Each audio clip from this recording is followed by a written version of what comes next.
अस्सलामुअलैकुम। Lecture 60 start करते हैं जी। बी पेज नंबर किताबों का ओपन करें 384।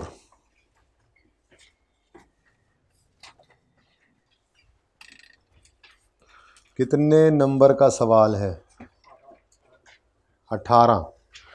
सिर्फ एक एडजस्टमेंट ने आपको थोड़ा सा रोलना है। अगर समझ आ गई पहली बार तो फबीहा, ना समझ आई तो कोई नहीं, जितनी को आ गई वो बस क्लोज कर देंगे। तो फिर इसको अलग से भी एक सवाल के तौर पे कल नॉर्मल क्लास में भी कर लेंगे, ठीक है ना। लेकिन इंशाल्लाह उम्मीद है समझ ये भी आ ही जाएगी अल्लाह ने चाहा तो। बाकी ये 18 नंबर का सवाल है। यूँ समझ लें कि 1-1.5 नंबर इस एडजस्टमेंट का निकाल दें तो बाकी कोई सवाल आपको परेशान, कोई एडजस्टमेंट नहीं करेगी इंशाल्लाह, भी आप देखेंगे।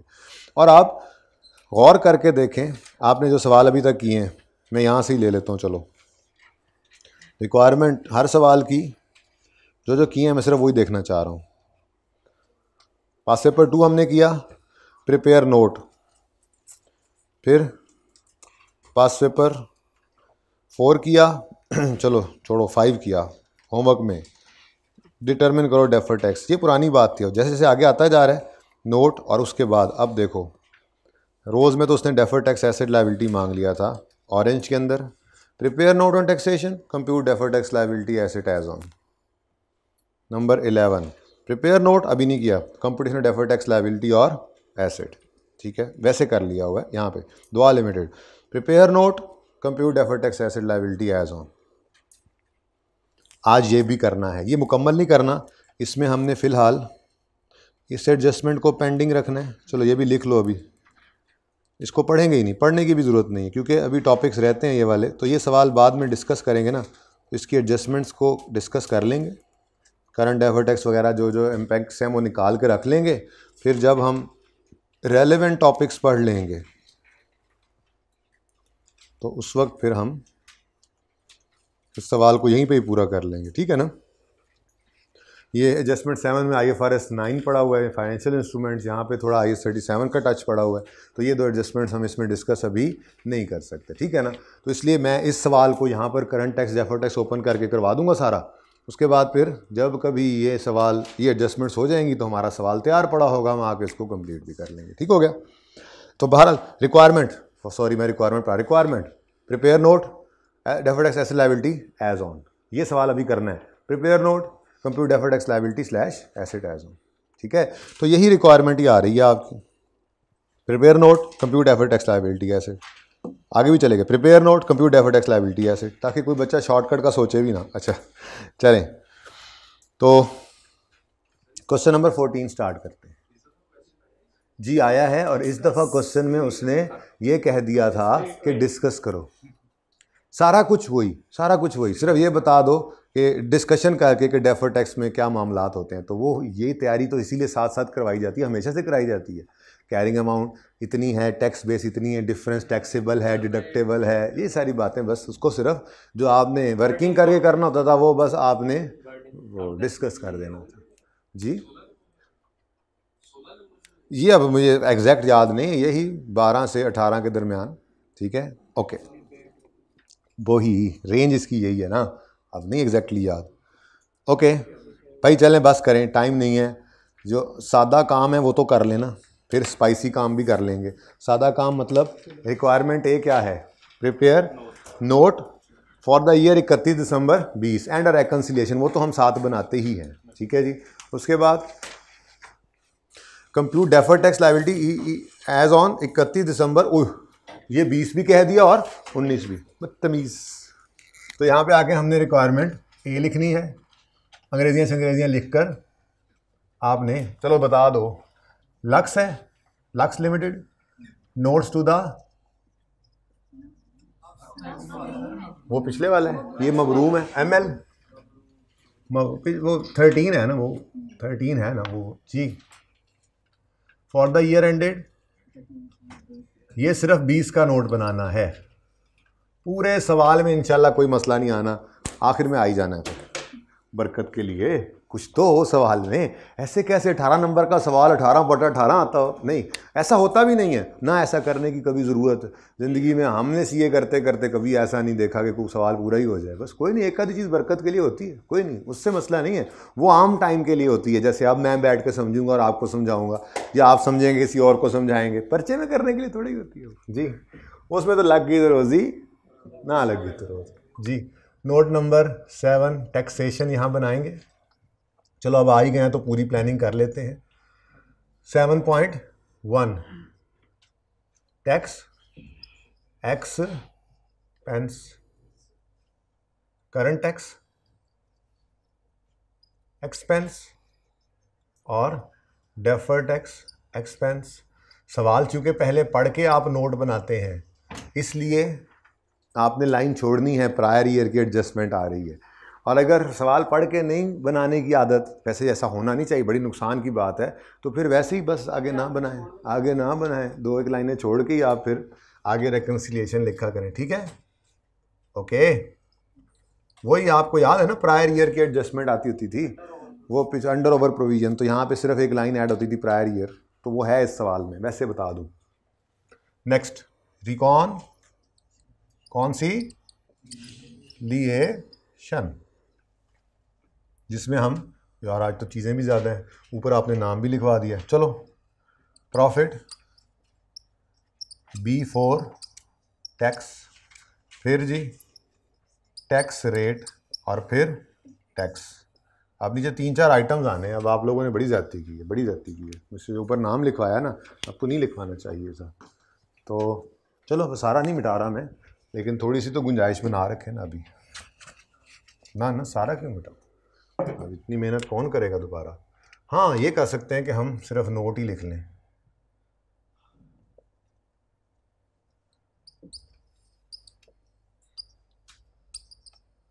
ठीक है जी।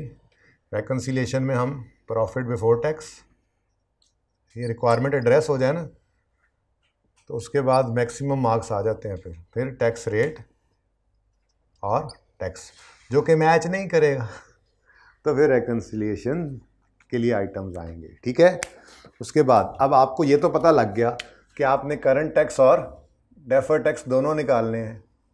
तो अगला मामला फिर आपको पता है, वर्किंग 1 करेंगे आप, कौन सी? Calculation of current tax. लेकिन दूसरी वर्किंग नहीं है, deferred tax asset liability as on वाली रिक्वायरमेंट हो गई है। तो आपने अपने पहले सफ़े के ऊपर, या पहले 2 सफ़े छोड़ दें, आज 2 है ना, ठीक है, तो पहले 2 सफ़े छोड़ दिए रिक्वायरमेंट के लिए, तीसरे पे फिर आपने जाके ये तीसरे सफ़े पे आपने लिखा है वर्किंग 1 करंट टैक्स। मैंने इसकी जगह इसलिए नहीं बदली, मैं यहाँ पे बी भी कर सकता था रिक्वायरमेंट, लेकिन एक आदत बनी हुई है ना, दिमाग में एक स्केच बना हुआ है, उसको नहीं छेड़ा बस, ठीक है? सही है ना? करंट टैक्स की कैलकुलेशन यही करते थे ना, डेफर्ड टैक्स की आगे जाती थी, बस वो तरतीब नहीं छेड़ी। आपने रिक्वायरमेंट के हिसाब से देखना है। तो पहली ये रिक्वायरमेंट है नोट, उसके साथ ही आधा कुछ सफ़ा बच जाएगा, बल्कि आधे से कुछ ज़्यादा बचेगा, तो वहाँ पे आप बी रिक्वायरमेंट शुरू कर देंगे। उसमें आप 31 दिसंबर 2009 वाले की डेफर्ड टैक्स बनाएंगे, और 19 वाली, और 20 वाली फिर दूसरे पे आ जाएगी, इंशाल्लाह फिर पूरा हो जाएगा। ओके, तो करंट टैक्स की कैलकुलेशन में सबसे पहले, अब ये वर्किंग आ गई है, पीबीटी लिखा, उसके बाद ऐड लेस हम करते चले जाएंगे, ठीक है? एक ही साल का है, तो यहाँ पे हमने 2020 बस, क्योंकि सिर्फ deferred tax liability slash asset as on वाली वर्किंग जो है वो 19-20 की उसने मांगी है, बाकी सब 19 का ही है, 20 का ही है, ठीक है? अच्छा, उसके बाद रिक्वायरमेंट बी, बोलो क्या है? Deferred tax liability slash asset as on 31 दिसंबर 19, जिसमें आपने carrying amount, tax base, difference, rate different हुआ करते हैं, सवाल पढ़ते हुए पता लगेगा, इसलिए रेट, टैक्स रेट, और फिर टैक्स। इसके लिए 4-5 लाइनें छोड़ दें, 4 एक लाइनें इसके लिए छोड़ दें। उसके बाद फिर अपनी मेन वर्किंग आएगी, मतलब इस साल वाली असल में डेफर टैक्स। ये कैरिंग अमाउंट टैक्स बेस पूरा लिखना है, सॉरी मैं भूल गया, एज ऑन 31 दिसंबर 20, ठीक है जी।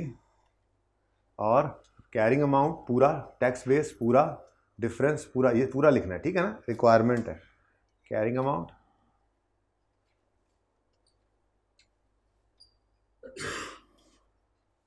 टैक्स बेस डिफरेंस, मैंने थोड़ी डंडी मार दी है, रेट और टैक्स, ठीक है जी। तो मेरे ख्याल में बोर्ड पे तो हमारी रिक्वायरमेंट ही मुश्किल से आनी है, तो वर्किंग्स फिर उधर ही करेंगे, ठीक हो गया। तो प्लानिंग हो गई हमारी कि हमने करना क्या है सवाल में। सवाल में तो जो करना है सो करना है, जवाब में क्या करना है, नोट बनाना है और डेफर टैक्स एज ऑन वाली लायबिलिटी एसेट एज ऑन वाली वर्किंग करनी है 19 और 20 दोनों की। लिखा हुआ है 19 और 20। चलें जी शुरू करते हैं। फॉलोइंग इन्फॉर्मेशन हैज़ बीन, अच्छा अब ये ना, ये क्योंकि ये रिवीजन टाइप क्लास है ना, IAS 12 रिवाइज हो रहा है, तो जो काम किए हुए हैं ना अब उन पर देर नहीं लगानी, वो ऐसे ऐसे ऐसे करने हैं, ठीक है ना, क्विकली। ये जैसे पर्चा पेपर, ये सारे पास पेपर आप कर रहे हो, बस 2-3 पेंडिंग पिछले में इसलिए करवा दिए क्योंकि वो टॉपिक अभी नहीं पढ़े हुए ना। IFRS 9 पढ़ लोगे तो वो एडजस्टमेंट हो जाएगी, प्रोविजंस पढ़ लोगे तो दूसरी एडजस्टमेंट भी हो जाएगी, ठीक है ना।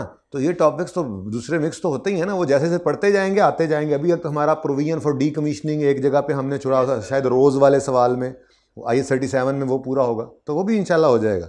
लेकिन आप देखो 80-90% क्वेश्चन आपसे सारे हो सकते हैं, तो क्विकली करना है। Following information has been gathered for preparing disclosures relating to taxation of मबरूम for the year 31 December 20। Accounting profit before tax, बस स्पीड खत्म हो गई, अब पढ़ते हुए तेज, बस ऊपर वाली लाइन पढ़ ली ना जी। अकाउंटिंग प्रॉफिट कितना है, 50, फौरन ले आओ। ये वर्किंग है इसलिए मैंने PBT लिख लिया, कोई मसला नहीं ना, वर्किंग में तो गुंजाइश होती है थोड़ी बहुत। Next, accounting amortisation exceeds tax amortisation by 20, पिछले साल 12 as at 31 December 20। Carrying value of intangibles exceed tax base by 145।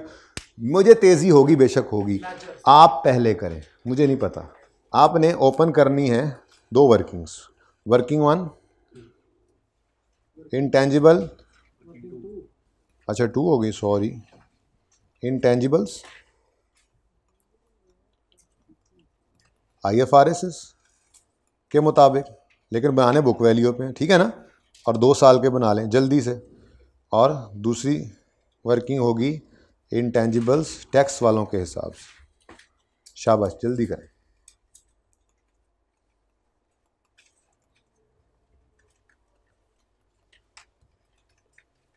किया हुआ काम दोबारा करना पड़ गया है ना। तो ये देख लो आप कितने सवालों में ये एडजस्टमेंट आ गई। तो एडजस्टमेंट कॉन्सेप्ट एक बार दिया जाता है, बार बार टेस्ट होता है वो।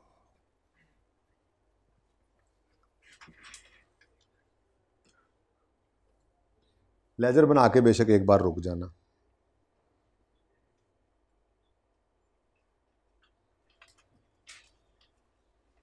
मैं भी तब तक पेंटिंग शेंटिंग कर लेता हूँ। जल्दी जल्दी करना है, ये जल्दी आप लोगों के लिए था, मैंने तो आराम से सवाल कराना होता है आपको पता है, लेकिन आपके लिए जल्दी जल्दी पर्चे में आ गई एडजस्टमेंट। अब जो एडजस्टमेंट आती हो उसको मज़े ले लेके नहीं करने लग जाना, ये तो आती है चलो उसको जल्दी से करना है ताकि अगली मुसीबत जो पड़ी हुई हो उसको टाइम दिया जा सके। Hurry up hurry up hurry up. कितने बच्चे कर चुके लेजर्स कंप्लीट? 4-5, माशाल्लाह, गुड। मैंने चैलेंज कर दिया है, टर्म टेस्ट में आप लोगों ने टॉप करना है, मैं बता रहा हूँ। सफ़ा आपको मिल गया, बस टिप क्या है, टिप ये है कि जिस टॉपिक को करो उसको एक सिटिंग में बैठ के ऐसे टाइम फारिग करके करना है, ठीक है। एक दिन में 2 करने हैं तो 2 दफ़ा वो सिटिंग बनाओ, पूरी सिटिंग में सारे सवाल वो वाले करने से ग्रिप आएगी आपकी टॉपिक के ऊपर इंशाल्लाह, ठीक है। ये टर्म टेस्ट कर लिया तो समझो पासिंग मार्क्स तो ऐसे ही तैयार कर लिए आपने। ओके शुरू करें जी। सर कंसोलिडेशन तो है नहीं, तो क्या हुआ, बाकी थोड़ा कुछ है, शुरू करें जी। यार इसको ना यहाँ पे नहीं करना चाहिए, मेरे ख्याल से एक सफ़ा हमने बनाया था, ये है।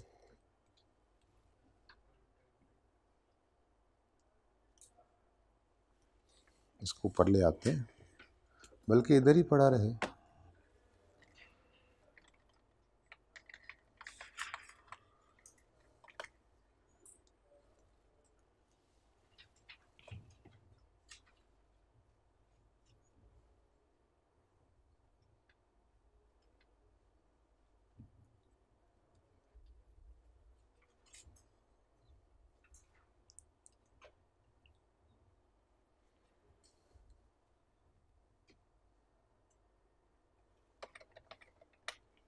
उल्टा वक्त ही पै गया। चल शुक्र। चलें जी, यहाँ पे हम अपनी वर्किंग्स करेंगे इस सादा सफ़े पे, इस कोरे कागज़ पे।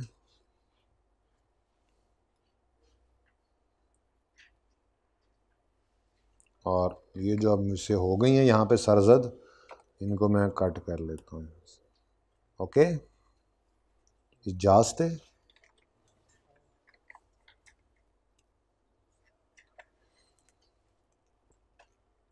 चलो शुरू करें जी काम। अच्छा जी, अब ये सवाल ज़रा ऐसे सामने रहेगा ना। Accounting amortisation exceeds tax amortisation by 2020 by 20 in 2020, इस तरह से लिखा होता है ना। और 19 के लिए यही बात क्या है, 12। अकाउंटिंग डेप्रीसिएशन एक्सीड कर रही है। अकाउंटिंग डेप्रीसिएशन, मैंने ये 2 साल का अकाउंट ओपन किया, ठीक है। यहाँ पर आएगा 1 जनवरी 19 का ब्रॉड डाउन, यहाँ पर आएगा 1 जनवरी 20 का ब्रॉड डाउन, ठीक है। 31 दिसंबर 19 का कैरी डाउन और 31 दिसंबर 20 का कैरी डाउन, ठीक है। अब यहां पर भी ऐसा ही है,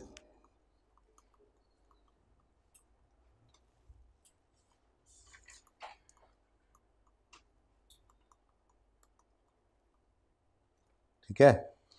चलो शुरू करते हैं अब जी काम। मैं आपके लिए लिख रहा हूँ, आप मत लिखें, कोई वर्किंग में डेट लिखने की जरूरत नहीं। 20-19 लिख लो बस, पता तो है कि कौन सा साल है, ठीक है। ये तो आपके लिए लिखी है ताकि आपको समझ आ जाए। वर्किंग है, कोई ज़रूरत नहीं डेट्स लिखने की। अच्छा जी, अब सवाल में कहता है अकाउंटिंग अमोर्टाइजेशन 20 रुपये ज़्यादा है टैक्स अमोर्टाइजेशन से। इधर ही आनी है, अगर बुक वैल्यू पे बन रहा है 20 रुपये कौन से साल की, 2020 की। टैक्स अमोर्टाइजेशन से कितनी ज़्यादा है, 20 रुपये ही ज़्यादा है, तो इसको क्या ज्यूम कर लें, 0।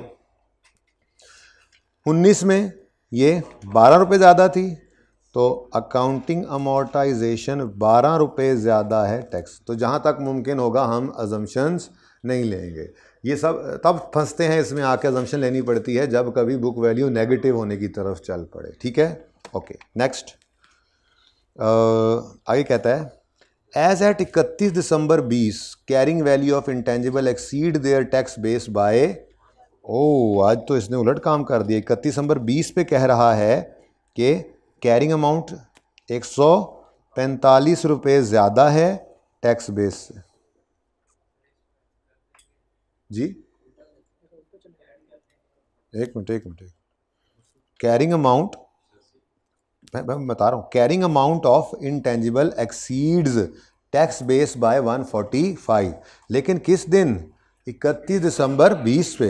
तो 31 दिसंबर 20 पे कैरिंग अमाउंट 145 रुपये ज़्यादा है टैक्स बेस से। सही तो लिखा है, ठीक हो गया। अब कोई बात नहीं भाई, क्लोजिंग दे दिया है तो कोई नहीं, हम यहाँ पे कोई और एडिशन डिस्पोजल तो बताया नहीं, इसको बैलेंसिंग निकाल लेंगे। कितना, 165 इधर लिखोगे। वैसे उसकी ओपनिंग की ज़रूरत तो नहीं है, ओपनिंग की ज़रूरत तो नहीं है, 31 दिसंबर 19 पर ही चाहिए था बस।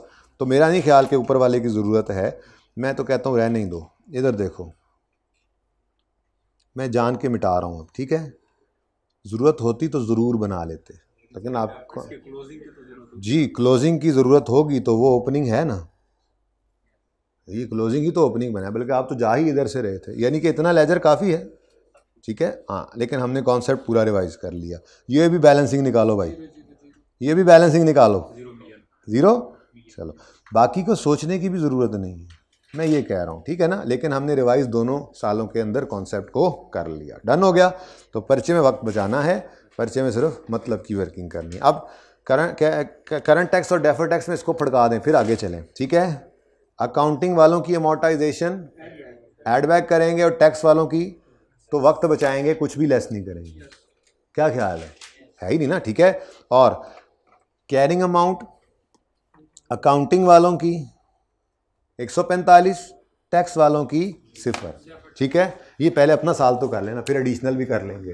तो यहाँ पे हमने ऐड किया अकाउंटिंग वालों की अमोर्टाइजेशन कितनी, 20, टैक्स वालों की कितनी लेस करें, तो बस कुछ ना लिखो।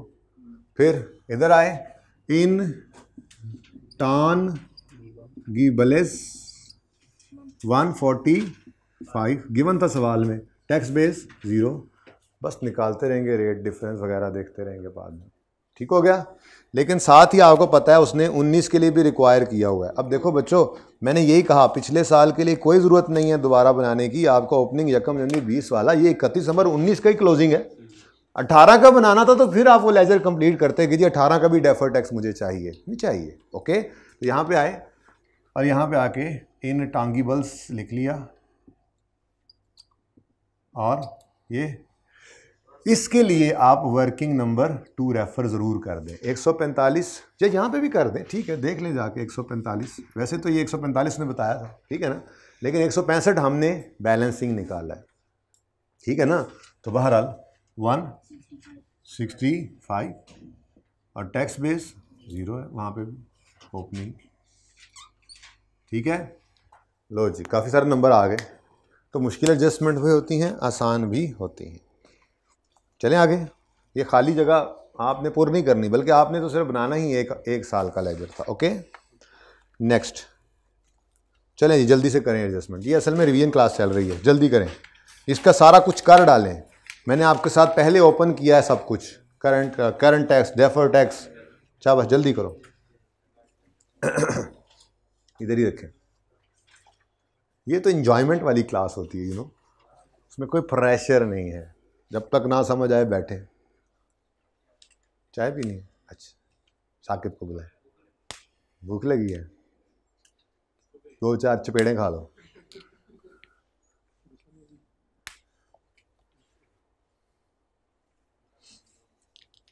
क्या तुम लोग पढ़ते रहो यार, ये एडजस्टमेंट कर लो, चाय भी पी लो। ओह वाह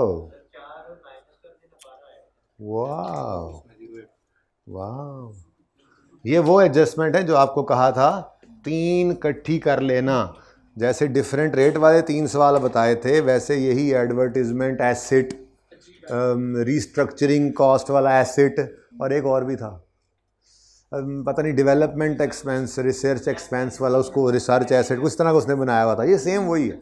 तो एडजस्टमेंट्स की टाइप्स रिपीट होती हैं आप एक जगह। असल एक देखो, एक सीटिंग में बैठ के करने का मकसद ही क्या है कि आप एक वक्त में 4-5 सवाल उसी वक्त करके देखते हैं और कहते हैं हाँ इस सवाल में ये, इस सवाल में ये, इस सवाल में ये, इस सवाल में ये किया, अब वो टॉपिक तैयार हुआ है। ये तो नहीं कि एक सवाल आज किया, 1-2 दिन बाद कर रहे हो, बहुत याद ही नहीं रहा पहले वाले में क्या किया था और आप क्या कर रहे हैं। इसलिए एक सीटिंग में ये आपको किंग बनाएगी, किंग, ओके। अच्छा जी, during the year ML incurred advertising cost of 12 million, ठीक है जी। इनकर हो गया, खर्चा इनकर हो जाए तो रिकॉर्ड करते हैं। एक्सपेंस रिकॉर्ड करने के लिए कैश पे करने का इंतजार करते हैं या उसके इनकर होने का? इसका मतलब ये एक्सपेंस है और इनकर हो गया तो उन्होंने रिकॉर्ड भी किया है, ठीक है। अब ये 12 मिलियन का खर्चा इनकर हुआ है, एक्रूअल बेसिस हमारा उसूल है, तो हमने इसको रिकॉर्ड कर लिया, ठीक है। वो कहता है the cost is to be allowed as tax deduction over 3 years. Over 3 years का मतलब 12 तकसीम 3 करके हर साल 4-4, ठीक है। यहाँ नहीं, वर्किंग तो वहाँ पे करनी चाहिए थी। अब ये एग्जामिनर के साथ थोड़ी जाएगा क्वेश्चन पेपर। अब टैक्स वाले क्या कह रहे हैं? टैक्स वाले कह रहे हैं भाईजान, एंटरटेनमेंट एक्सपेंस जो आपने माइनस किया हुआ है ना इस फिगर तक आते आते, इसको ऐड बैक करें, एडवर्टिजमेंट एक्सपेंस, ठीक है जी, कितना 12। हाँ, हम आपको ये ऐड करवा देते हैं और इस साल में आपको सिर्फ 4 देंगे, फिर 4 अलाउ करेंगे, ठीक है। तो लेस क्या कर लें, एडवर्टिजमेंट, बस कुछ भी लिखना है, एडजस्टमेंट नंबर भी चल जाएगा, एडवर्टिजमेंट अलाउड लिख लें, एक्सपेंस रिवर्स करके अलाउ सिर्फ जो है वो उन्होंने कितना किया है 12/3। अब ये वर्किंग एग्जामिनर को शो कर दी, कितना जी 4। मैंने कहा था प्लस माइनस सब इकट्ठा किया करो, बड़े हो गए। डन। इधर आए, ड्यूरिंग द ईयर एंटरटेनमेंट जो है वो 12 मिलियन की है। इससे पहले के बारे में कुछ बता रहे हैं तो फिर इधर जाने की ज़रूरत तो नहीं है। हाँ, यहाँ पे आ गए, एंटरटेनमेंट एसेट, ओए सर पकड़ के बैठ गए, एंटरटेनमेंट एडवर्टीजमेंट है ना, मैंने इधर भी यही लिखा, अच्छा सॉरी, एंटरटेनमेंट अगले एडजस्टमेंट में लग रहा है मुझे, है मेरी नज़र उस पर पड़ गई थी जी। एडवर्टीजमेंट एसेट, ऐसे कर रहे हैं एसेट, नहीं, हमारी दुनिया के अंदर, अकाउंटेंट्स की दुनिया के अंदर एडवर्टीजमेंट प्री पेमेंट तो हो सकती है, लेकिन इसको ये वाला एसेट नहीं कह सकते। खैर वो प्री पेमेंट और चीज़ होती है, लेकिन ये तो इनकर हो गया, मतलब बिजली इस्तेमाल हो गई है, तो फिर ये कोई प्री पेड वाले चक्कर में तो आ नहीं सकती, ये तो पेएबल ही हो सकती है, एक्सपेंस है ना। तो हम तो इनकर कर दे तो एक्सपेंस रिकॉर्ड करते हैं। वो तो टैक्स वालों ने ये बदतमीजी की और कहने लगे ना जी ना, हम तो यहाँ पर आपको जो 12 रिवर्स करवाया है ना, उसमें से हम सिर्फ आपको 4 अलाउ कर देंगे, बाकी 8 आपको फिर कभी अलाउ करेंगे। इस तरह की एडजस्टमेंट्स हमने 2-3 बार की हुई हैं। कोई मसला है तो बता दो, नहीं तो फिर आगे बढ़ें। वो तो कर लेते हैं, उसके अलावा चाय के अलावा कोई मसला है तो बताओ। इस एडजस्टमेंट में कोई मसला है, बोलो। अच्छा, आप खुद देख लो आप कैसे होता जा रहा है सवाल, मलाई की तरह। एडजस्टमेंट 4 कर दो। इस कॉन्सेप्ट को हमने किया हुआ है, लेकिन यही तो काम है अब कि कॉन्सेप्ट किया हुआ है, पर्चे में थोड़ा सा ऐसे रद्दो बदल करके आ गया, तो रट्टा नहीं लगाना, कॉन्सेप्ट तैयार रखना है। शाबाश, हिम्मत करें, सारे हिम्मत करें। जिन्होंने कर लिया ठीक है, खामोशी से बैठे, बाकियों को करने दें। शाबाश। गलत हो जाएगा तो क्या होगा, 1 सफ़ा ज़ाया होगा, बस 1 सफ़ा भी ज़ाया होना, लाइन लगा के फिर सही कर लेना। बचते हैं ना इस तरह से 6 महीने।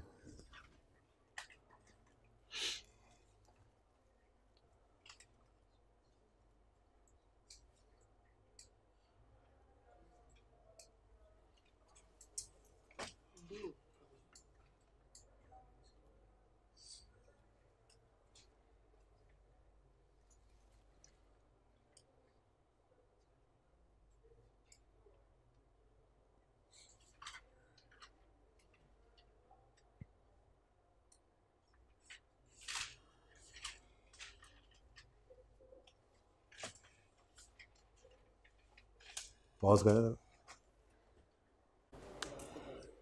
जी। डन जी।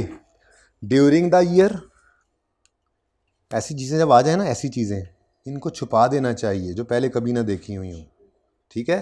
अब नॉर्मल आपकी ट्रांजैक्शन है, आधे नंबर तो पड़े हैं इसमें। During the year entertainment expense amounting to 10 million pertaining to, पिछले साल भी नहीं, उससे भी पिछले साल की बात है। हमारा एक एक्सपेंस था, ऑडिट खुल गया इस साल में, उन्होंने कहा ये जो 10 मिलियन है ना जी, ये आपको अलाउड नहीं है, ये आपको अलाउड नहीं है। इसको क्या करें, ऐड बैक करना चाह रहे हैं। अब बात वही आ गई कि हमारा टैक्सेबल प्रॉफिट इसके ऐड करने से बढ़ेगा।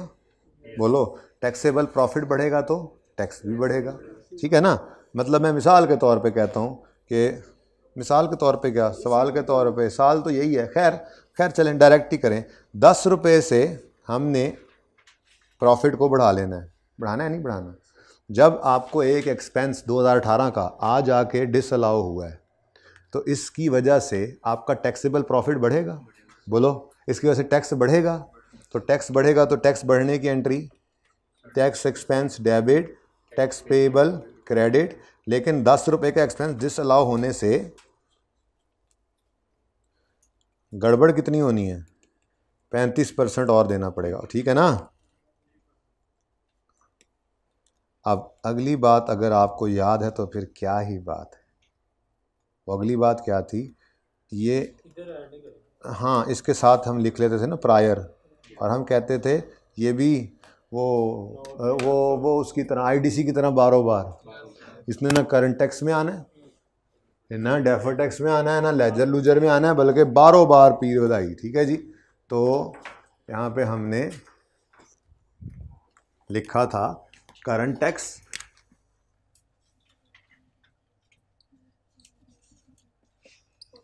करंट टैक्स एक्सपेंस पूरा लिखना है ना आपने तो, और प्रायर, ठीक है ना। और एंड पे भी मैं एंड पे लिख दिया था, लेकिन चलो अब आ गया तो पहले ही लिख देते हैं, ठीक है ना। एक्सपेंस बढ़ना है या कम होना है, बढ़ना है या कम होना है, बढ़ना है या कम होना है, बढ़ना है, अंडर नहीं, ओवर नहीं, अंडर प्रोविजन होगी ना, ठीक है। तो एक्सपेंस बढ़ना है, तो एक्सपेंस का बढ़ना यहाँ हम पॉजिटिव साइन से शो करते हैं 3.5 से। साथ ही यहाँ पर भी ये मुफ्त के नंबर ले लो, पता नहीं बाद में याद रहे ना रहे, पर्चा हाथ में रहे ना रहे, अगले आके ले भी जाएं, तो ये तो कर लो। तो बस दोनों तरफ इसको क्या कर लेते होते थे हम, ऐड, ठीक है जी।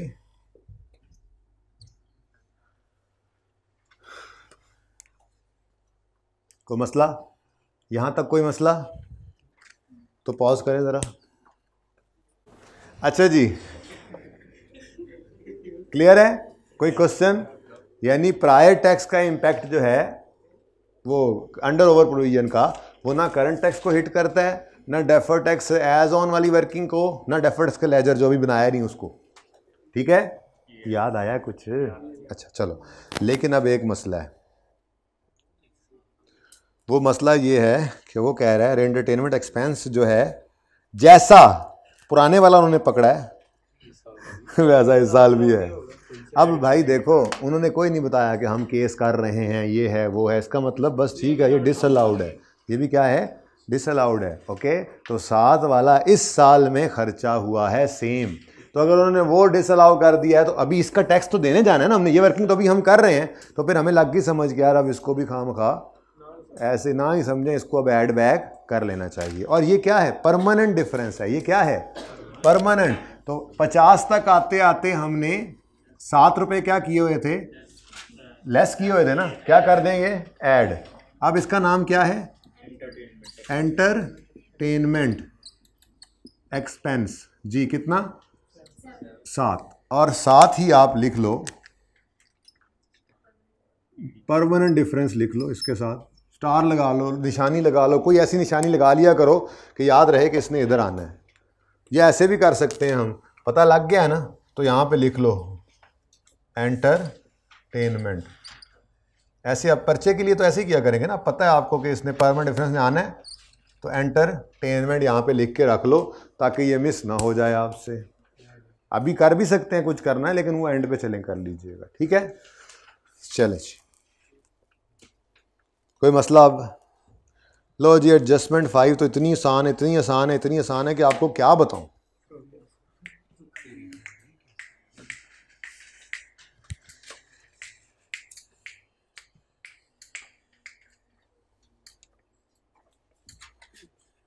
सवाल आप लोग कर रहे हैं, मैं नहीं कर रहा, मैं तो बस आज इसलिए खड़ा हूँ ऐ नहीं बजदा इनू लाहौर लै जाओ।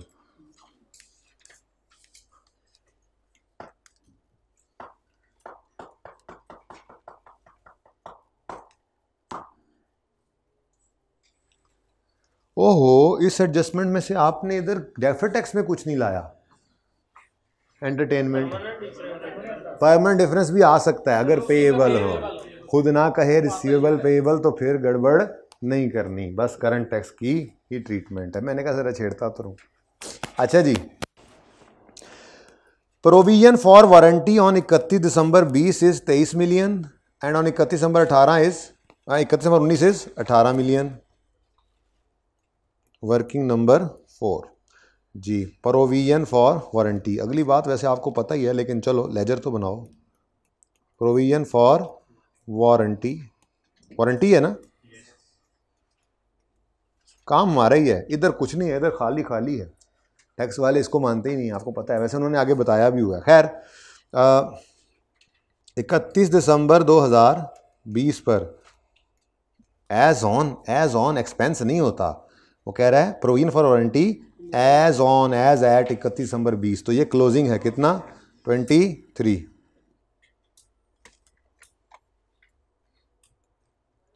तो फिर यकम जनवरी अल्लाह करे 20 पर भी ब्रॉड डाउन दिया हो, यकम जनवरी 20 का तो नहीं दिया हुआ, वो 31 दिसंबर 19 का यकम जनवरी 20 पर ही ओपनिंग बनेगा ना, तो ओपनिंग कितना है 18। उसके बाद ये सही नहीं, ये सही है, अच्छा चलो ये तो सही है ना। अब अगली बात ये कि वो खुद बता दे एक्सपेंस इतना है और पेड इतना है, चलो फिर भी ठीक है। और अगर कुछ नहीं बताएगा तो सिंपली हम बैलेंसिंग फिगर निकाल लेंगे, देख लेंगे एक्सपेंस वाली साइड पे आई तो एक्सपेंस है, नहीं तो पेड वाली साइड पे आई तो पेड है, मसला ही कोई नहीं है जी। आगे वो क्या कहता है, वो जो कहता है वो अभी हमने नहीं देखना, मतलब पहले लेजर पूरा करो, वो तो टैक्स वालों का ट्रीटमेंट है, इसका मतलब बस कहानी खत्म है, उससे आगे डिविडेंड है, उससे आगे लीज है, उससे आगे अजीब सी एडजस्टमेंट है, ठीक है, तो मतलब कंप्लीट। इसका मतलब बैलेंसिंग फिगर 5 रुपये आ रही है। अब प्रोविजन के लेजर में एक्सपेंस कह लें, इसके लेजर में कैश इस तरफ आता है, इधर फिर क्या होगा एक्सपेंस है, ठीक है। तो ये हमारे पास आ गया वारंटी एक्सपेंस, ये हमने बैलेंसिंग निकाला है, प्रॉफिट एंड लॉस वाली फिगर, ठीक है। अब अल्लाह करे टैक्स वाले प्रोविजन को मानते हो, अच्छा पक्का असूल है, और वैसे वो पक्के असूल को भी लिख रहे हैं, ऐसी बात नहीं है। तो under tax loss warranty expense is allowed on payment basis, वो कहते हैं हम नहीं मानते इस प्रोविजन को, इसका मतलब हम क्या करेंगे, अब हम अकाउंटिंग वाले इस खर्चे को जो हमने माइनस किया हुआ होगा ऐड करेंगे और कैश पेड को माइनस करेंगे, ठीक है। तो आके हमने ऐड किया, अब देखो पासिंग मार्क्स इसमें से ऑलरेडी मेरे ख्याल में आ चुके हैं। वारंटी एक्सपेंस कितना 5 का ऐड किया, वारंटी पेड कितना है नहीं है, तो अच्छी बात है, ठीक है। उसके बाद क्लोजिंग 23, प्रोविजन फॉर वारंटी है जी, बोलो ये, तो प्रोविजन फॉर वारंटी कितनी 23, टैक्स वाले इसको मानते ही नहीं। लेकिन एक मसला है, ये ओपनिंग भी है, मतलब पिछले साल का क्लोजिंग भी है और वो वर्किंग भी हमने ओपन की हुई है, तो ये चीज़ भी इधर आ जाएगी, प्रोविजन फॉर वारंटी 18, और टैक्स वाले इसको मान ही नहीं रहे, प्रोविजंस को मानते ही नहीं हम, तो फिर टैक्स बेस इनकी 0। Provision for gratuity, provision for warranty, provision for doubtful debts, ये तीनों की कैरिंग अमाउंट होती है टैक्स बेस नील, क्योंकि टैक्स वाले इनको मानते ही नहीं है। ओके आगे बढ़ें जी, काम पूरा हो गया, सुभान अल्लाह। एडजस्टमेंट 6 करें जल्दी से,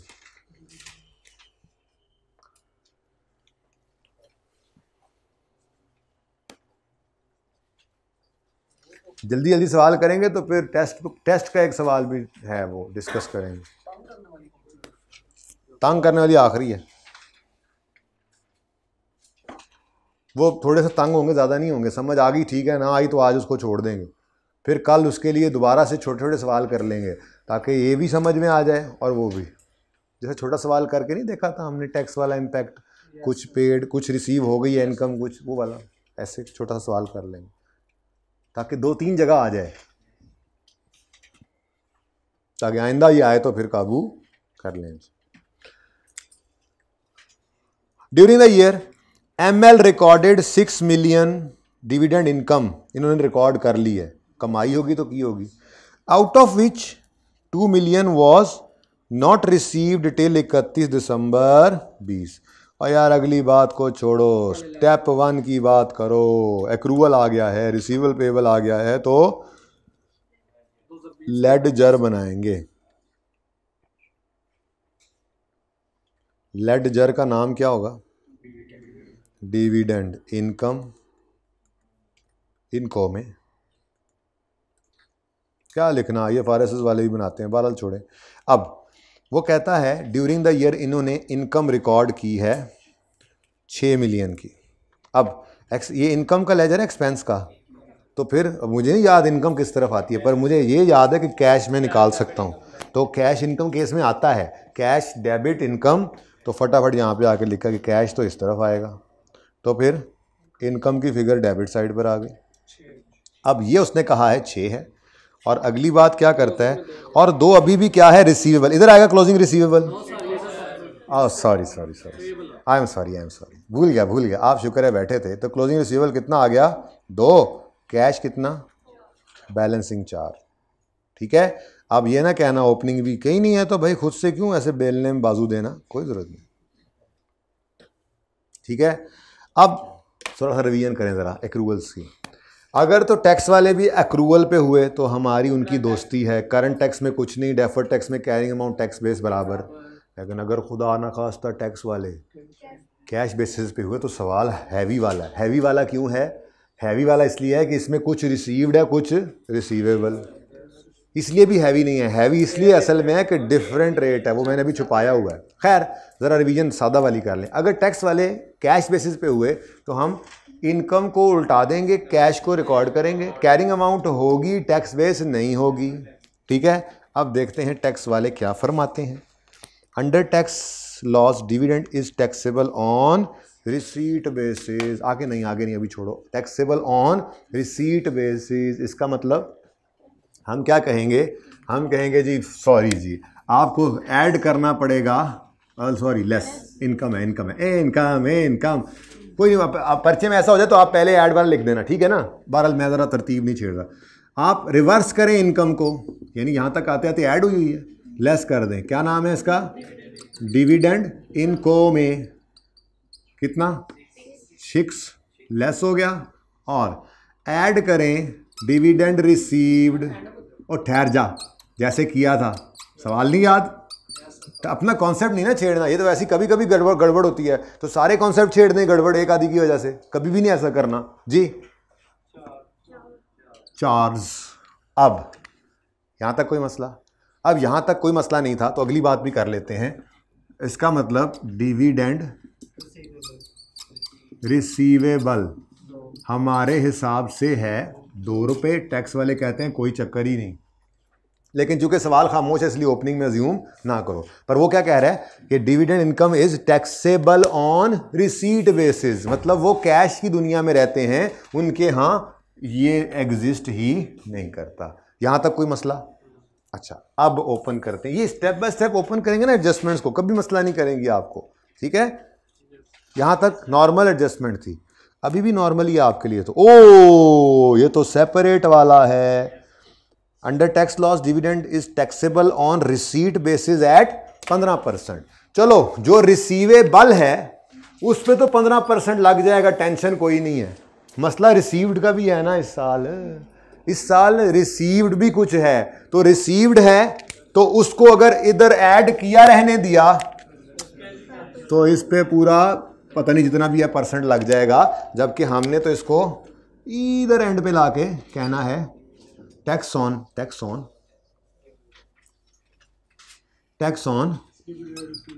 डिविडेंड।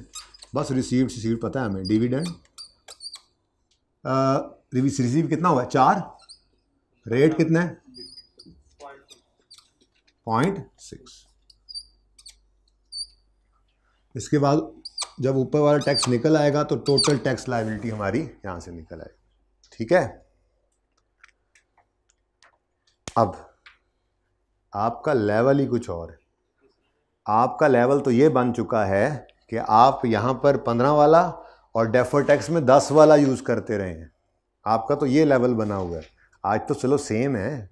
सवाल याद है जब उन्होंने कहा था जो डिविडेंड रिसीव हुआ है इस साल लेट से 10% है तो अगले साल एग्जाम्प्ट है या कुछ ऐसा था, या इस साल 15% तो अगले साल 10% है। आपका तो लेवल यहाँ तक पहुँचा हुआ है, तो परेशान ना हो, आपके काबू में ये सवाल। लेकिन एक मसला आ गया। रेकन्सिलिएशन के 3 आइटम्स हमने रट्टा लगाए हुए हैं। एक रेकन्सिलिएशन में क्या आता है, एग्जाम्प्ट इनकम। अच्छा वैसे ये भी आज आ गया है, इस कैसा ज़बरदस्त सवाल है, ऐसी रिवीजन करा रहा है कि सब कुछ ही आ गया, ठीक है ना। खैर यही एक भूला हुआ था हमें। खैर deduction not allowed, exempt income, different rate income, ये 3 चीज़ें ही आती हैं यहाँ पे, ठीक है। डिफरेंट रेट एक्सपेंस तो नहीं ना होता एक्सपेंस तो या अलाउड है या डिसअलाउड है, ठीक है। इसलिए ये ना कहना ये इनकम 2 दफ़ा आ रही है, एग्जाम्प्ट इनकम भी और डिफरेंट रेट। और भाई डिफरेंट रेट इनकम में ना कुछ पोर्शन एग्जाम्प्ट वाला हो जाया करता है, ठीक है। हाँ एक्स्ट्रा रेट भी हो सकता है, फिर वो देख लेंगे, थोड़ा बहुत तो जुगाड़ लगा ही लेंगे आप। अच्छा जी, अब मैं कहता हूँ ये ना हो कि आप भूल जाएं, हो सकता है ना आप भूल जाएं, ठीक है ना। ये जब यहाँ पे लिखा था तो ये मैंने इसमें भी कुछ परमानेंट ऐसे स्टार सा लगा लिया करें, परमानेंट डिफरेंस इसमें भी होना है। क्यों यहाँ पे हमने रख के जब रेट लगाना है यहाँ पे, तो सारा 6 इसमें पड़ा उस पर लग जाना है, जबकि इसमें कुछ पे डिफरेंट कुछ पे डिफरेंट, ऐसे ही है ना। तो बहरहाल जो भी है वो उस वक्त देखेंगे। फिलहाल मुझे ये सिर्फ पता है कि डिविडेंड का भी चक्कर होना है इधर आकर, डिविडेंड पर, ठीक है जी। तो ये लिख के रख लो, फिर देख लेंगे, सोच लेंगे। वैसे आसानी के लिए हमने वैसे ही देखा हुआ है, जो यहाँ पे हो रहा हो वही यहाँ पे कर देते हैं। पर्चा तो ऐसे भी पास हो जाता है, बाकी सोच भी लेंगे, कोई इशू, ठीक है। कैसा आता है, नहीं आता, चलो। तो अब ये एडजस्टमेंट तो अब एक नज़र पढ़ लो जल्दी से, फिर वर्किंग मुझे करानी है। ये एडजस्टमेंट अब आपको मैं करवाऊं, आप लोगों को शर्म आ जाएगी, थोड़ी सी शर्म सी आ जाएगी ना।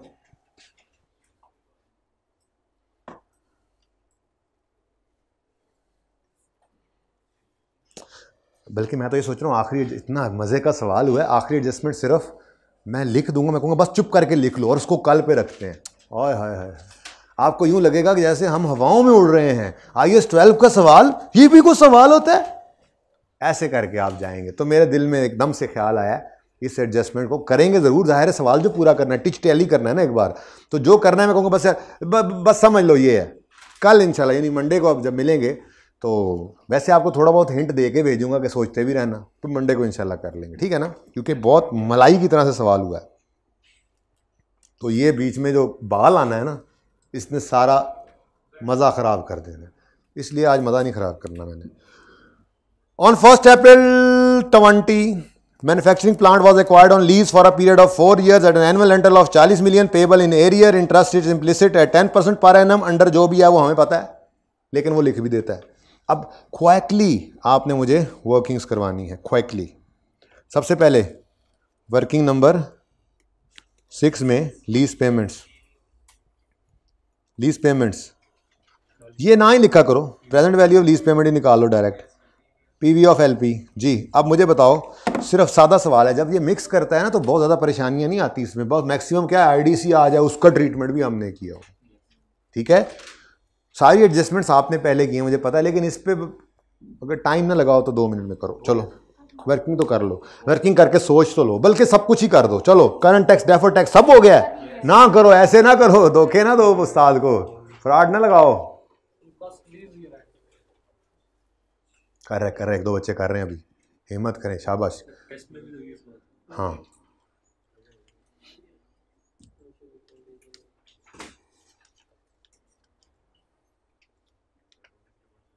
रफ़ी स्पीड मारो, जो एडजस्टमेंट पर्चे में आती हो ना उसको मज़े ले लेके नहीं करना, उसमें वक्त बचाना है मुश्किल एडजस्टमेंट के लिए। शाबाश शाबाश, ये बुरी आदत होती है, ये इसमें आती है ना, ये तो आराम से करूँगा, बना के प्यारी प्यारी करके, यही तो आती है। बंदा दे रख के कान के नीचे ऐसे बेअकलों को, जिनको आई कैप कहते हैं आधा पर्चा सही कर लो पास हो जाओगे, हर सवाल आधा सही कर लो पास हो जाओगे। ओके जी, now start with me. Present value of lease payment, सिर्फ 4 साल की लीज है, 40 मिलियन एरियर में है, यानी 4 किराए, 40 मिलियन के 10%, तो 40 इंटू 1.1 रेज़ टू पावर -4, और वो वाला मतलब पूरा 1 minus 1.1 raise to power -4 divided by 0.1 is equal to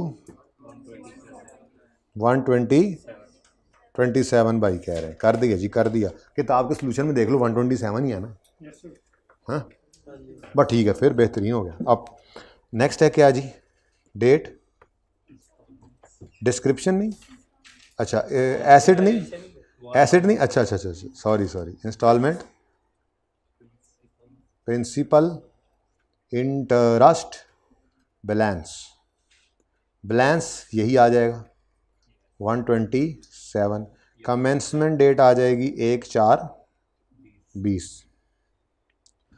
पहली किस्त जाकर पे होगी 31 मार्च 21 पर 40 की, और इससे आगे ज़रूरत पड़ी तो बनाएंगे, वरना कोई ज़रूरत नहीं। ठीक है भाई, उस तरह से देना शुरू कर दें, उस तरफ से देना शुरू कर दें, क्योंकि सवाल इस वक्त इस तरफ चल रहा है। कर दें, क्लास नहीं पॉज होनी, आ जाए चले उस तरफ, कैमरा इस तरफ है। ओके, अब जी 10% इंटरेस्ट है, 10% जी, तो प्रिंसिपल इंटरेस्ट कितना आ गया 12.7, तो प्रिंसिपल 13 कर लें। लेकिन सोल्यूशन भी तो मैच करना है बेटा, जिसने लेना है। नहीं बस ऐसे ही रखें, बोले 27.3, और क्लोजिंग बता दो। लाइबिलिटी वैसे नज़र आ रही है, लेकिन आदत मुताबिक भी तो आपने उठाना होगा ना, करंट नॉन करंट। हाँ माना मैंने, ये उठाना है आपने लाइन तो इधर लगानी है ना, जब इधर लगानी है तो आपकी आदत एक बनी है, मैं इसलिए कह रहा हूँ मेहरबानी कर दो, बता दो, कुछ नहीं होता, मुझे पता है ज़रूरत नहीं है, मेहरबानी करो बताओ। हाँ 99.7, ये इसलिए सिर्फ मैंने अर्ज़ किया है कि देखो बच्चों, आप लोगों की ना एक आदत बनी हुई है, उसको मैंने नहीं तोड़ा। हालांकि आप देखो, आप खुद समझ रहे हो ना, पर्चे में ऐसे ना करो, बेहतरीन उठाओ 127, लेकिन आपकी आदत क्या है, बैलेंस शीट में जाता है नॉन करंट, ये सॉरी करंट नॉन करंट, तो मैंने यहाँ कहा हुआ है लीज में इसको इकट्ठा कर दिया करो, तो बस वो आदत रिपीट करवा रहा हूँ और कुछ भी नहीं। ओके, ताकि कुछ नया ना लगे। लो भाई खामोशी से करो यार ये काम। चलो भाई अब इसको देख लो, अब मुझे बताओ क्या कुछ होना है। वैसे तो यहाँ पे उन्होंने लिख भी दिया है, लेकिन हमें पता भी है सबसे, हाँ राइट ऑफ यूज ने डेप्रीशिएट होना है। अब राइट ऑफ यूज क्या है, अगर कोई आईडीसी नहीं, कोई इंस्टॉलेशन नहीं, कोई डीकमीशनिंग नहीं, तो फिर यही 127 पीवी ऑफ एलपी भी है, यही राइट ऑफ यूज भी है। यानी 127 डिवाइडेड बाय 4 के अलावा कोई लाइफ नहीं, डिवाइड बाय 4 इंटू 9/12 डेप्रीसिएशन आएगी जो रिवर्स करनी है, वो बाद में देखते हैं। ठीक है जी, हाँ चलो वो भी देख ही लो। और इंटरेस्ट ये जो पड़ा है, ये 31 मार्च 21 में जो पड़ा है, ये यकम अप्रैल 20 से 31 मार्च 21 तक है। हमारा ईयर एंड हो गया 31 दिसंबर पे, तो इस इंटरेस्ट 12 महीने के इंटरेस्ट में से 9 महीने का हमारा एक्सपेंस था, वो रिवर्स करेंगे। टैक्स वाले कहेंगे चलो इसको रिवर्स करो, हम आपको अलाउ करेंगे पूरा 40। क्या करेंगे, पूरा 40 अलाउ। अब करंट टैक्स को पहले कराते हैं। ठीक है, तो करंट टैक्स में उन्होंने क्या कहा, ऐड करो, चलो शाबाश ऐड करो। क्या जी, डेप्रीसिएशन किसकी जी, राइट ऑफ यूज की। अच्छा जी गुस्से ना हो, 127 राइट ऑफ यूज है, लीज लायबिलिटी भी यही है, लेकिन कोई नहीं है ना, आईडीसी नहीं है, इंस्टॉलेशन नहीं है और कुछ नहीं है, तो फिर वो पहले यकम कह रहा हूँ बचपन वाली एंट्री। ठीक है, बचपन वाली एंट्री, जब पहली एंट्री लीज की सीखी थी, right of use debit lease liability credit same entry होती थी। ठीक है, वही है, डिवाइडेड बाय ओनरशिप ने ट्रांसफर नहीं होना, तो बस लाइफ ही एक गिवन है, टेंशन ही कोई नहीं। ठीक है, लेकिन ये पूरे साल की डेप्रीसिएशन, हाँ यकम अप्रैल 20 से ही आया है, तो 31 दिसंबर 20 तक 9/12 जी बोले 23.8 ऐड हो गया। साथ ही एक और चीज भी ऐड होगी, इंटरेस्ट किस पर, लीज पर, लीज का इंटरेस्ट। ठीक है, अब ये इंटरेस्ट 20 कितना है 12 ये जो 12.7 का इंटरेस्ट है बच्चों, जो 31 मार्च 21 के सामने नज़र आ रहा है, ये पूरे साल का है, जो यकम अप्रैल से 31 मार्च तक का है। लेकिन हमारा साल 31 दिसंबर 20 पे रुक गया है, तो 9 महीने इसमें से हमने एक्सपेंस रिकॉर्ड किए होंगे अकाउंटेंट्स ने अक्रूवल को फॉलो करते हुए, तो हम उसको क्या वो हमसे क्या करवाएंगे, इसको रिवर्स। तो ये पूरे 12 महीनों का है, हमें सिर्फ 9 महीनों का इसमें से चाहिए 9.5। ये ऐड उन्होंने करवाया और फिर फौरन उन्होंने कहा चलो शाबाश मुफ्त के नंबर ले लो, मुफ्त के नंबर ले लो, ले लो भाई ले लो, रेंटल पेड। क्या ये क्या हुआ, वो कह रहे थे कि आप जब रेंटल पे करें आपको तब deduction allow. Lease rentals are allowed on payment basis. 20 में कितनी पेमेंट्स हुई हैं? 20 में कोई पेमेंट नहीं हुई। ठीक है, तो वही वाला मामला है, लिखने की भी जरूरत नहीं है, वक्त बचा लिया, डन हो गया। लेकिन रूटीन अपनी याद रखी है, अगर पेमेंट हो जाती तो उसको लेस करते। हजरत आपको समझ आ रही है? मुझे क्यों लगता है जब भी मैं आपको देता हूं आपको समझ नहीं आ रही? ठीक है, अच्छा जी। करंट टैक्स में क्या होता है? डेप्रिसिएशन और इंटरेस्ट उलट जाता है और इंस्टॉलमेंट रेंटल पेड माइनस होता है। वो तो पेड था नहीं इसलिए हमने उसको माफ कर दिया। इधर क्या होता था? Right of use, lease liability, पूरा लिखना है पर्चे में, पूरा लिखना है, मैं तो ज़्यादा जज्बाती हो गया हूं अब। इंटरेस्ट पेएबल, यहां पे कुछ भी नहीं है क्योंकि लीज आई कब है? सुकून हो गया, ओपनिंग में कोई नहीं है ये। Right of use, lease liability, हो सकता था ऐसा सवाल भी आ जाए, कभी आ भी सकता है। ठीक है, हाँ जी, मजे का होना था। राइट ऑफ यूज 127 था, इसमें से कितना डेप्रिशिएट कर दिया हम अकाउंटेंट्स ने? 23 पॉइंट। तो हमारे हिसाब से हमारी बैलेंस शीट में ये 103.2 पे पड़ा है। टैक्स वाले कहते हैं ये क्या होता है? हमारे पास लीज लायबिलिटी 127 पूरी पड़ी है, मतलब हमने आदत ये बनाई है ना कि 27.3 प्लस 99.7। मैं ज़रा वो आदत भी आपकी नहीं तोड़ रहा। ठीक है, current portion 27.3, non current portion 99। बस मुझे पता है आपको 127 नज़र आ रहा है, उठा भी लेना चाहिए पर्चे के अंदर, लेकिन ठीक है ना, ये रूटीन ज़रा नहीं तोड़ी आपकी। 127 की लायबिलिटी, टैक्स वाले कहते हैं कोई चक्कर नहीं, चलो भागो, चुको अपनी लायबिलिटी से निकलो। हमने कहा 9.5 हमने एक्सपेंस रिकॉर्ड किया है। अगर हम एक्रूअल बेसिस फॉलो कर रहे हैं तो हमने क्या एंट्री की हुई थी? Interest expense debit, interest payable credit. ठीक है ना, तो इंटरेस्ट एक्सपेंस डेबिट किया था तो पेएबल क्रेडिट भी किया था। उन्होंने एक्सपेंस तो रिवर्स करा दिया, पेएबल तुम्हारी बैलेंस शीट में पड़ा है, उन्होंने उसको मानना नहीं है। कितना है? 9.5। इन तीनों की हमने कहा था ये कैरिंग अमाउंट होती है, टैक्स बेस नहीं होती। ठीक है भाई, को बिस्किट से स्किल लाने को समोसे इनको कुछ नहीं है। ओके ओके जी, चलें आगे। नहीं वो कुछ होगा तो ले आएंगे।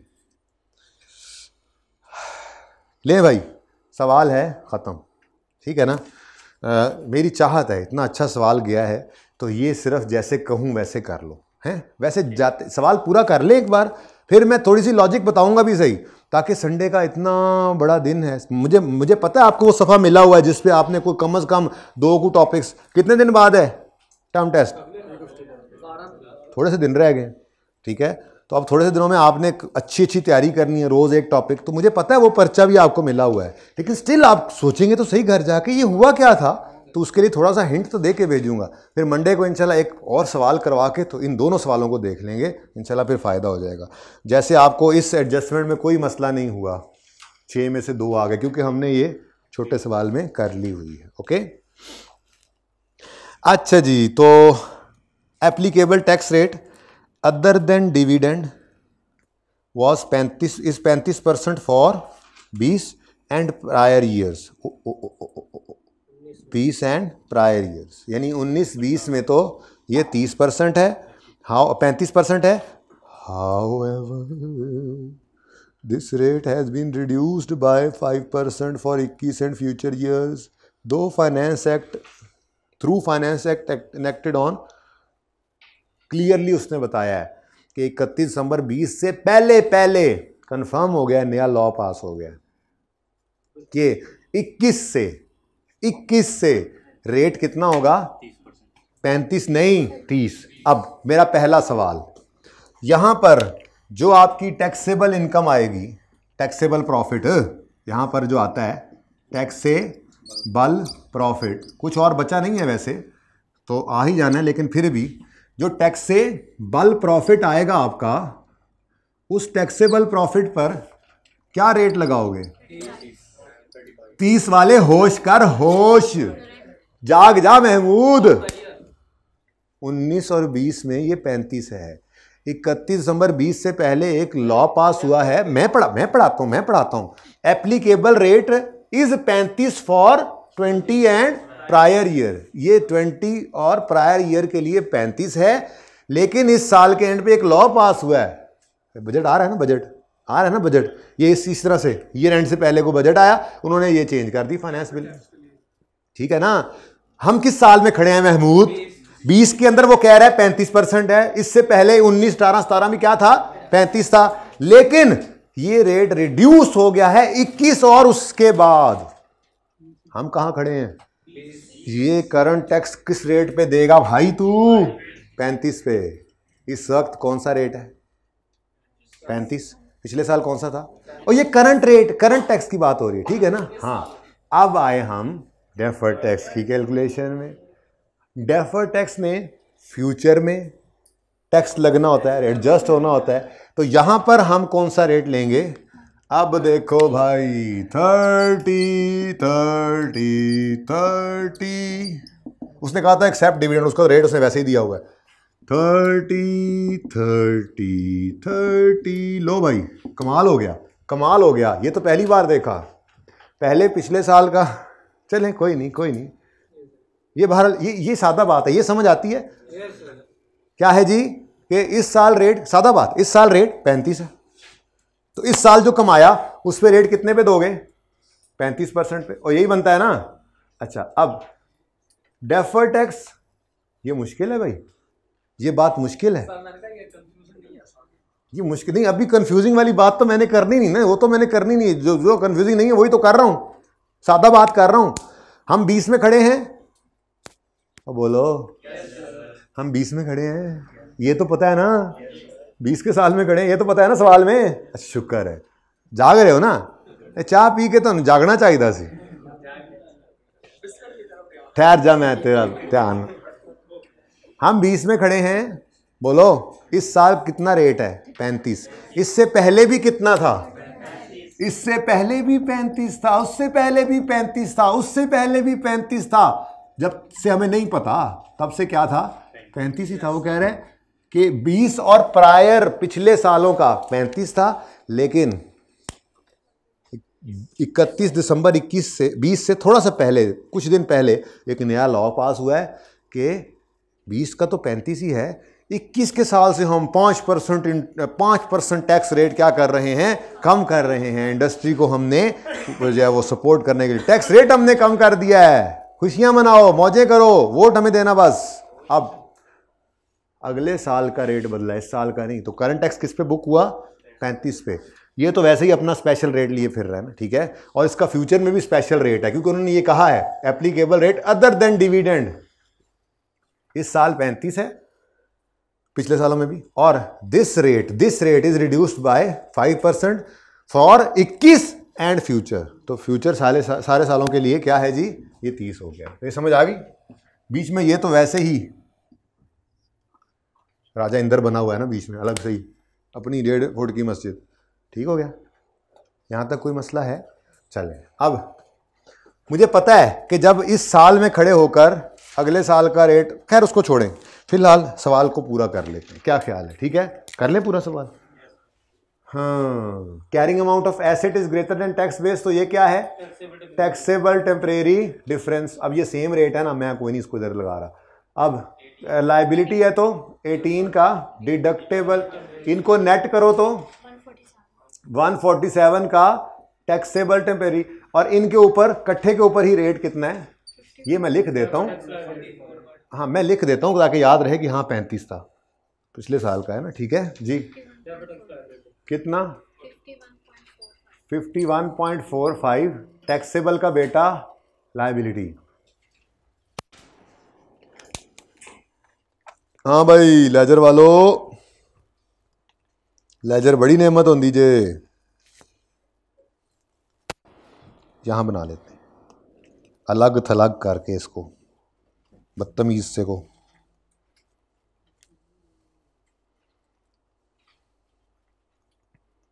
लाइबिलिटी स्लैश एसेट, लाइबिलिटी है, लाइबिलिटी लिख लेते हैं। चलो, 1 जनवरी 2020 ब्रॉड डाउन 51.45, 51.45 रिक्वायरमेंट बी से मिला है हमें। डन।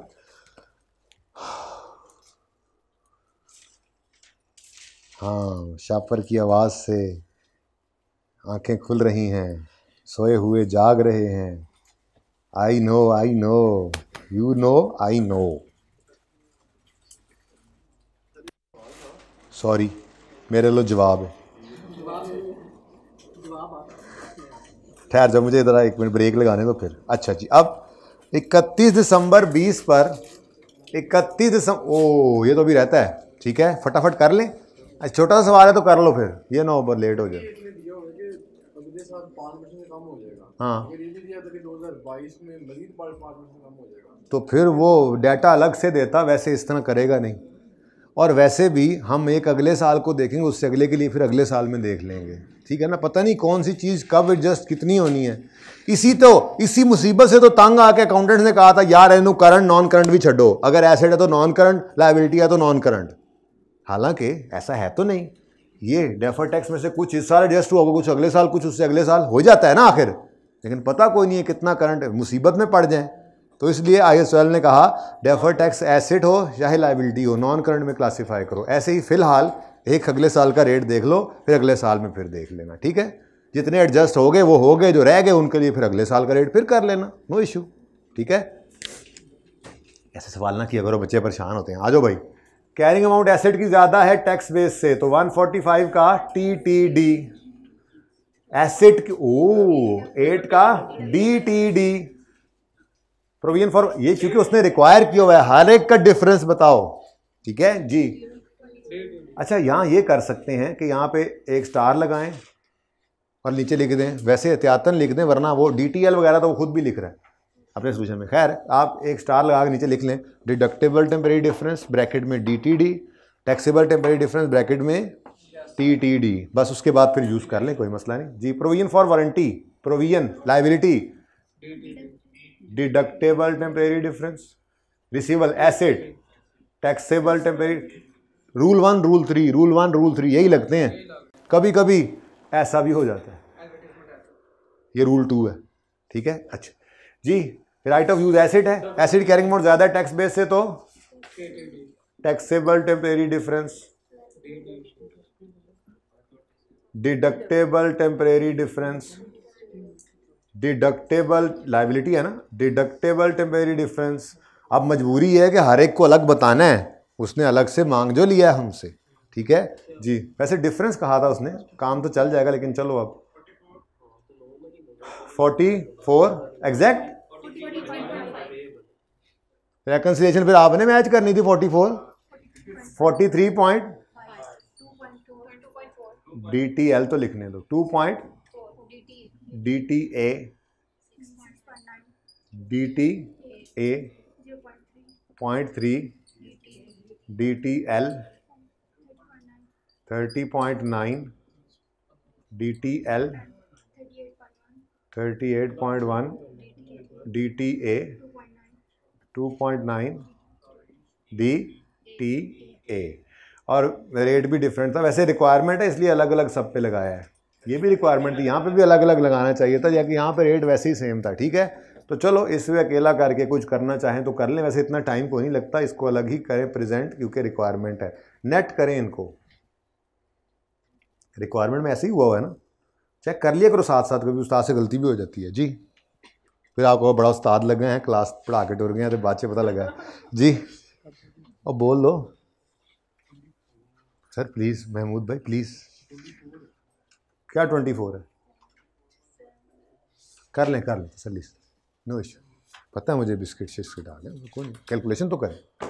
पार्ट 2 शुरू करना है, आप तब तक पार्ट 2 शुरू करें।